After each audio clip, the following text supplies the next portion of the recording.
Our next platinum performer is about to come up, so please welcome to the stage Dr. Amanda Lee, Senior Director of Professional Relations for Maculogics. Hello, friends. I'm Amanda, and I'm a Vision Source doctor just like you. I've been practicing for the past 20 years, and I think that you'd agree that we've seen a few changes over that period of time. It's tough to keep up with all the changes. I get it. So I want to share with you one of my most recent lessons. But before I do, I want to take a moment and look at that picture. It's what I call a high-energy glamour shot. Proud business owner, beautiful office, badass Vision Source doctor pose. I'm looking good, right? But I got to be honest with you. You don't see what's below the surface. You see the high energy, but what you don't see is low IQ. As Vision Source practitioners, we protect and optimize vision from all of these diseases, don't we? I thought I was a pretty darn good doctor. Of course, my mother would have said, "There you go thinking again." Yet, I have a confession to make. I really didn't handle one disease very well. In fact, I treated it much like I did 20 years ago when I graduated. Here comes that low IQ part. Did you know that it's the #1 cause of blindness in the industrialized world? That it's 3 to 5 times more prevalent than glaucoma? I didn't. Because of AMD, I had to have a come-to-Jesus meeting with my badass, low IQ Dr. Self. The truth is, there was a lot about this disease I didn't know or understand. It reminds me of an old story. Immediately after I graduated optometry school, my dad pulled me aside and he said, "You know what that DR period in front of your name stands for, don't you?" "Doctor," I said. "Nope. It stands for DER." Now, if that doesn't reset your ego on graduation day. Back to AMD and my low IQ. I'm going to share with you what I didn't know. So your dad, or worse, your patients don't say DER to you. The first thing I didn't know is that there's been 15 years of histology studies published demonstrating how drusen forms and where it first appears in the retina. I didn't know that it begins to deposit along the basement membrane of the RPE cells and in the layers of Bruch's membrane. I also didn't know that it's cholesterol, the same type of cholesterol that builds up in our arteries from arterial sclerosis. And I didn't understand that, like an oil slick, this cholesterol blocks the transport of oxygen and nutrition from the choriocapillaris through Bruch's membrane into the RPE cells. This creates oxidative stress and inflammation in the RPE cells. And you know that they support the rods and cones. But it also prevents vitamin A from crossing in enough quantities to regenerate rhodopsin in the visual cycle. And because there isn't enough vitamin A, it severely affects our ability to adapt to the dark. This is the functional breakdown in the macula. By the way, this cholesterol slick can't be seen by any of our current imaging devices or even during a dilated fundus exam. The other thing I didn't know until I spoke to Drs. Pam Lowe and Dr. Lori Sorensen is that there is a technology, the AdaptEX, that could detect impaired dark adaptation. It tests the function of the macula. And folks, it's already 5 years old. They taught me that the very first manifestation of AMD, the initial biomarker that we can detect, is impaired dark adaptation. It's over 90% accurate. And finally, I learned that once enough of that cholesterol builds up and aggregates in one location, then it forms a druse, which hopefully I would pick up during my badass dilated fundus exam. Visible drusen is just the tip of the iceberg. It's all connected below the surface as that oil slick, coating the back of the macula. And it can be present for years before I can see it.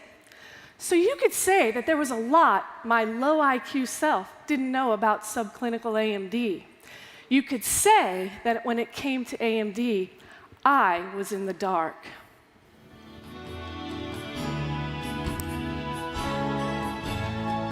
Coming out of the dark, I finally see the light. It's shining on me. I see the light. I see the light. see the light coming out of the dark. I know the love that saved me, you shared it with me.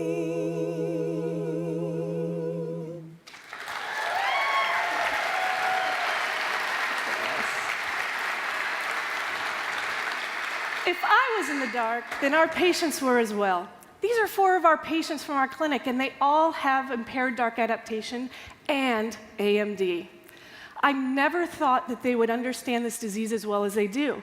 And that's really because they know someone with the disease who's either gone blind or who's already taking anti-VEGF injections. Yet they're all on video saying how grateful they are that we found this disease at the earliest stage and took a proactive approach to treat it. They had one thing in common. Their chief complaint was difficulty seeing at night. That makes sense, right? As that oxidative stress on those RPE cells is occurring, dark adaptation is becoming impaired. I think that you would agree it's a common chief complaint that we all get, yet we chalk it up to cataracts. And even the patient may feel that it's just normal aging changes. This is the new picture of our AMD patients. They're 59 years old with 20/20 vision. They have healthy retina, and they're being pre-appointed for next year's exam, yet we don't have a clue that they have this disease. However, if we added one more functional test based on their night vision complaint, we'd quickly learn that they would have impaired dark adaptation, and we can start managing and treating them for subclinical AMD. And there's a lot we can do to be proactive, the same way we were proactive with other chronic progressive disease. We can recommend a healthy Mediterranean diet. We can prescribe antioxidants because we now know that there's oxidative stress on the RPE cells. Exercising moderately can have a significant impact on reducing our patients' risk for CNV. And co-managing care with the primary care physicians is critical to make sure that the cholesterol levels are under good control. And getting our patients to quit smoking is a key to preventing the worst outcomes in AMD. And when we don't find this disease early enough, we leave our patients to diagnose themselves. And we already know that the outcomes are devastating. The patient and their loved ones, about half of that 78% are 2200 or worse. You could literally say that our patients are in the dark.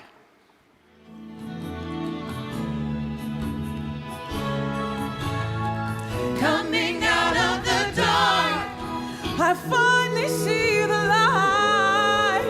It's shining on me. I see the light. I see the light. Oh, I see the light coming out of the dark. I know the love that saved me. You shared it with me.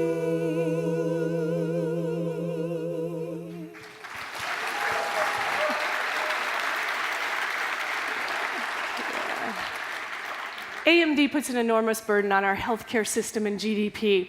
Anti-VEGF treatment is the most expensive line item in our healthcare organizations today. And many healthcare organizations are starting to pay close attention. Hello, it's expensive and the outcomes suck? So what? Where do we come in as Vision Source doctors? Well, I'll tell you where we come in. Collectively, we see roughly 16 million patients a year. Together, we will be able to diagnose nearly 1.2 million patients with AMD. Remember, some of those patients would have walked out of your office without us knowing that they had disease. And of those 1.2 million, we could save almost 160,000 people from going blind. With an Adapt DX, we will make one hell of a Vision Source dent in blindness due to AMD. I think that you would agree if we apply a very familiar standard of care model that we all use for glaucoma to AMD, you'll notice this can be implemented into your practice very easily. Heck, even John McCall can do it. And just like glaucoma, no one should go blind from AMD. Not today. Now here comes the hard part. We recognize that you're free to choose, but please understand, we are not free from the consequences of our choices. There is responsibility that comes with free will. If you choose to do nothing for our AMD patients, if that's your conscious choice, then our AMD patients will continue to go blind. Yet I know that this Vision Source family is full of leaders, each and every single one of you. And as leaders, we sometimes have to make difficult choices.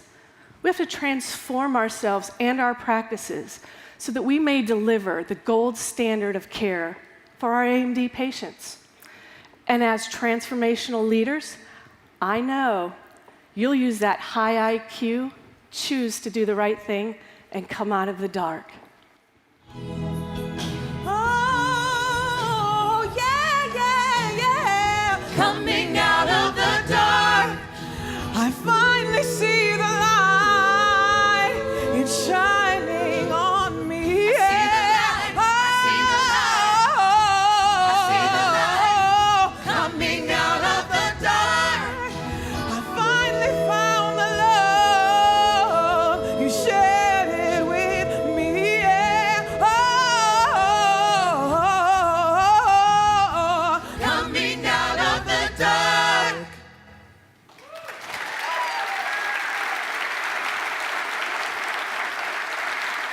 Thank you to the Joyful Noise Choir for joining me on stage today. Please stop by our booth 1117.